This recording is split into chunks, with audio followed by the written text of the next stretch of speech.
Most of us are afraid of something, right? Maybe it's one of the really common ones, like a fear of snakes or insects. Maybe you have one of those more uncommon and even kind of random fears, like a fear of feet, balloons, or ducks. Why are you talking about stuff that we're afraid of, Nick? Well, because we're in the middle of a series called the Into the Unknown. In it, we've been talking about how to deal with many different kinds of changes and unknowns that might come our way, both in middle school and beyond. And I don't know about you, but sometimes dealing with the unknown feels a lot like dealing with spiders, heights, or even roller coasters. In other words, it can be scary. Maybe you can totally relate to the feeling. Maybe you're like me, you felt fear when you've gone through a change in your life.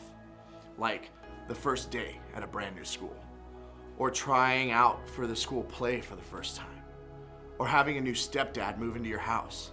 I'm serious, this list can literally go on and on. Here's some more examples. The loss of a friendship that meant a lot to you. Your parents getting divorced, an older sibling moving out, your parent losing their job, a new foster home placement, an illness in your family, a higher level class at school. When we look ahead and see changes like that coming our way, when we don't know what's waiting for us in the unknown, well, that can leave us feeling a whole lot of fear. Maybe you're afraid that things will never go back to the way that they were before.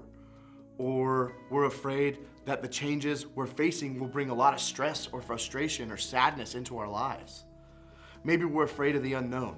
Maybe we don't know what things are gonna be like when we experience these changes that we're facing, and that makes us afraid. Or maybe we're afraid that we'll have to handle it alone, that our friends, our family, our small group, and even God won't be there to help us deal with it. No matter what the change or the unknown you're facing in your life right now is, chances are you feel at least a little nervous or afraid about what they might mean for you.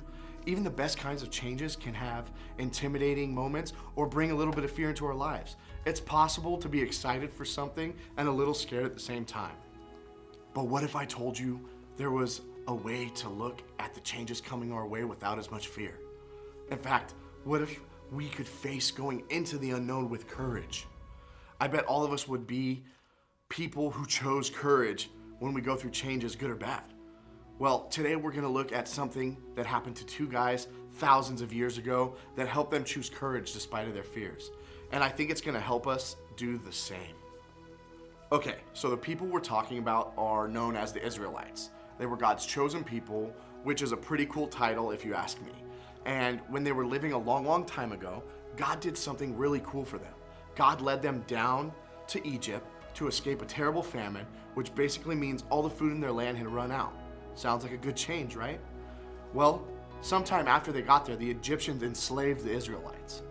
When that happened, they cried out to God for help, and God sent a man named Moses to lead the Israelites out of slavery. Moses was going to lead God's people into an incredible new land of their very own, a land that they called the Promised Land, out of slavery and to the Promised Land. Again, sounds like a good change to me, nothing to fear, right?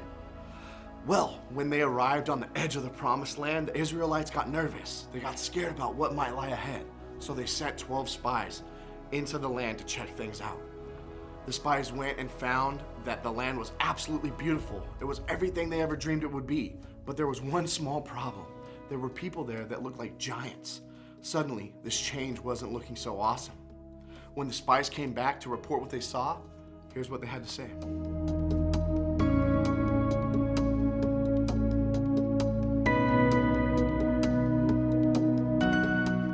The spies went on to tell of all of Israel that there was no way that they could live there, that they were too afraid. Now, in a lot of ways, you can't really blame them. Giants are scary, and going to war against giants, even scarier. Their fears were pretty understandable, and I think the same can be true for us. The fears we feel when we are looking ahead at changes we might have to deal with are understandable.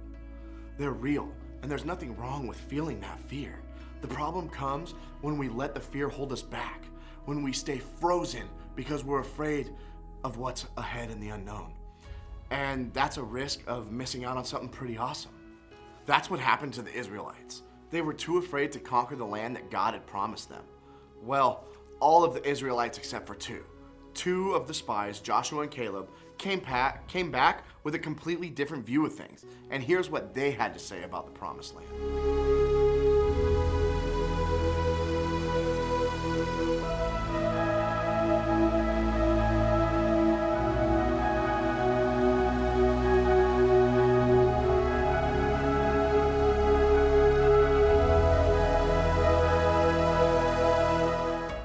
Everyone said that they couldn't enter the promised land except for these two spies. So what was it about them that made their response so different? How was it that Jacob and Caleb were able to see the same giants that the other people saw, but still have courage to go ahead? The answer is simple. They trusted what God said was true. They believed in God's promise. And that belief gave them courage to move forward towards a big change, even though they were scared. And honestly, they were probably terrified. But here's the thing about courage. Courage isn't about not being scared. It's about trusting and choosing to follow God, even though we're scared. That is what allows us to be confident when we do changes. Because God is bigger than anything in the unknown. And like Joshua and Caleb, they knew God was bigger than their fears.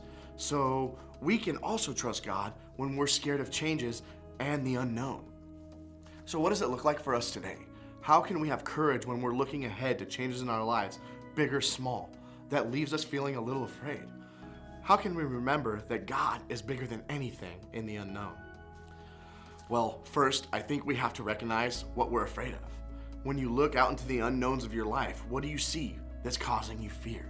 Maybe your dad's getting remarried and that left you afraid because it means a family will look different for you now. Maybe it's a fight with your best friend and you're afraid that it won't get worked out. Maybe it's starting a new school that has you afraid that you'll be alone. Whatever it is, name it. Acknowledge what it is that you're afraid of. Then try to do what Joshua and Caleb did.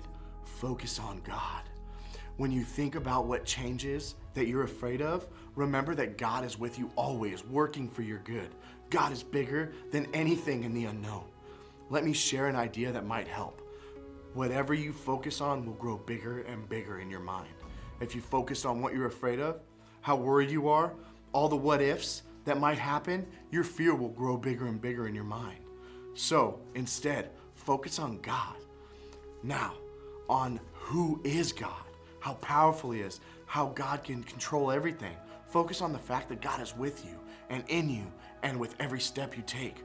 Focus on the truth that God is bigger than anything that you'll face. Focus on the truth that God is working for you in every situation. As you focus on God, you'll find that your fear will get smaller and smaller than God is, and which that fear always was. Remember, God is bigger than anything in the unknown, and that means that we don't have to face our fears and changes alone. Not only do we have God, but we have people like our landing students and our landing leaders to stand with us when we face whatever it is in the unknown. They're there to help you and be honest about what you might be afraid of, to help give you courage, to tell you what God has truly planned for you. So please lean into those strong Christian influences in your life around you. And remember, focus on God.